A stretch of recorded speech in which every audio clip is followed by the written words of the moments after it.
because there are very good things and there are very positive things about doing it, but you just can't see them on your own, or very few people can, I think. I feel like I've been over a bridge and I've had two different lives, and my life now, I mean, some of my closest friends I've met through Walk the Walk. So, you know, they've been friends for 6 years, but it feels like a lifetime. And I mean, Reggie was really one of the first people that ever, I don't think I ever gave her the choice about doing the walk. The first girl, my first friend Lisa, I did ask her, I think with Reggie I just said, you're going to New York.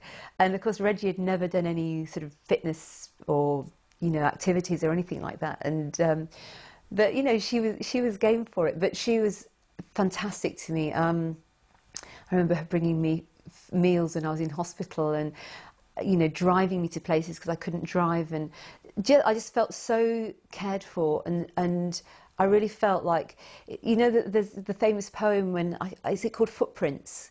And it says at the end, you know, where were you when I needed you, because there were no footprints. And I think it's, you know, that's the time that he was carried. And I really felt like at that time that all my friends and some people that seemed to come from nowhere, you know, just were carrying me. I felt like I was on a magic carpet. And I can honestly say, looking back, that my experience of having breast cancer, it is traumatic. And I think that everybody has their own way of dealing with it. But I look back and I think, well, I feel like I had the best journey that I could possibly have had. You know, that's all I can say. You know, it's not something I'd like to do again, and it's not on my agenda. But having had to go through it, I really felt like I was with the very best and caring people.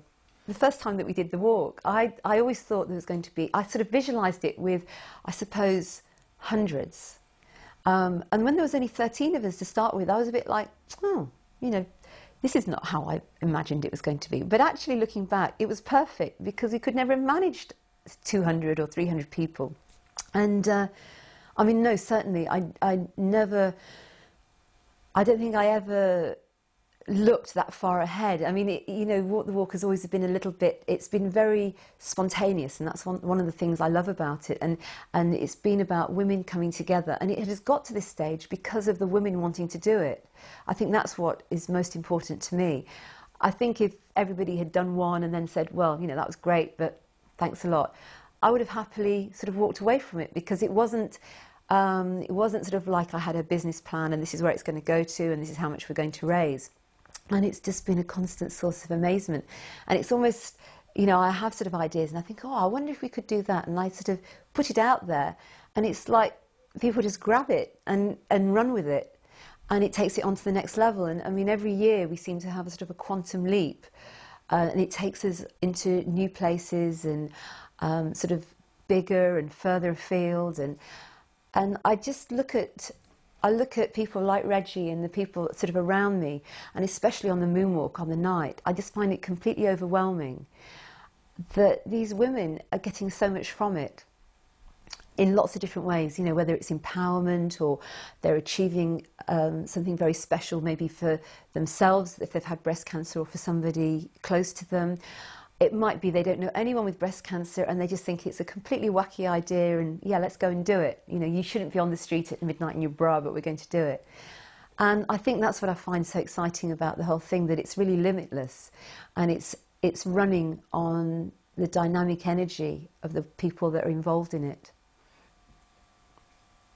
When you're organising an event for 15,000, it doesn't just happen. It takes a lot of planning, and there's a lot of sort of a process, you know, with sort of councils and people like that you have to go through. So it's not going to just go, whoomp, you know, okay, let's do it, 30,000.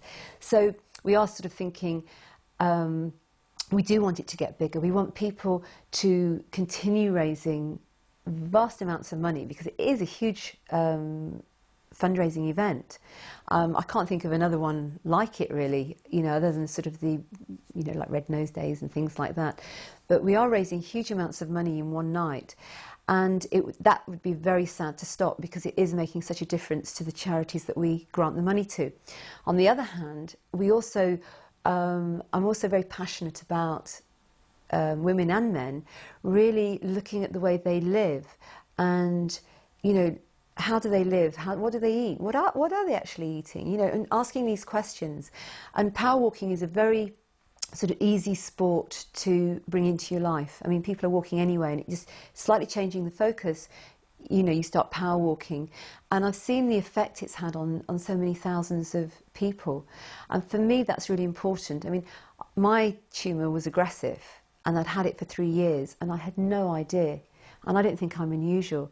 So I think that our lives are very fast, just generally, and we need to make sure that there are times that we know what's going on in our bodies, have an awareness, so that we don't suddenly find we've got tumours and things that we can't deal with. The great news about breast cancer is that it is very treatable when it's caught early. So it's vital to, you know, really be on top. Not just for breast cancer though, for anything. What happens to me is throughout the year when you're planning the event, you're talking about 15,000 women, £4 million, and when you first say it, you think, oh my God, 4 million, you know, it's just so much. But then in the course of doing press releases and things, the words, you get used to them.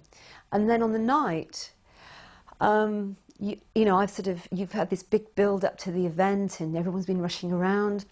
And then suddenly there isn't a lot to do. For a moment, there's just a few minutes when there's nothing to do apart from opening the gates and letting everybody come in.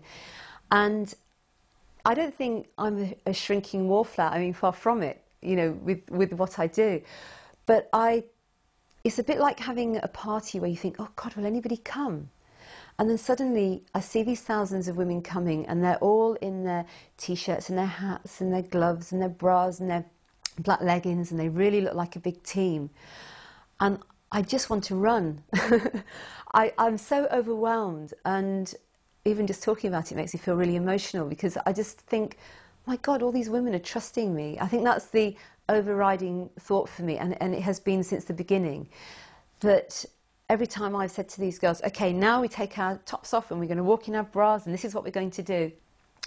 They've done it, and they've had a great time. But I think that's, for me, I'm just sort of completely overwhelmed that they've trusted me to bring them to that stage. And that doesn't seem to get any less. In fact, it just seems to get more and more as we get bigger and bigger. But I think on the night of the Moonwalk, I feel like I'm walking around with an out-of-body experience almost, you know, because I'm just looking and seeing just the energy, and the energy is completely dynamic. I mean, if you could bottle it, I'm sure that we could sort out all the world problems. You know, it's just a fantastic experience, and I've never, you know, it's a bit like saying, oh, well, this party is a great party. I've never been to, I've done a lot of marathons now, and I've never ever experienced anything quite like it. And there is something very special about women coming together. It's non-competitive. They compete with themselves, and, you know, they come and they want to do the best time, or, you know, they've been training hard, so they want to do it under 6 hours or whatever. But it's non-competitive with each other, and that is so evident. And it's just like this huge surge of energy. And yeah, I guess we could run all the lights off it, anything, you know, I don't know, but it's tremendous.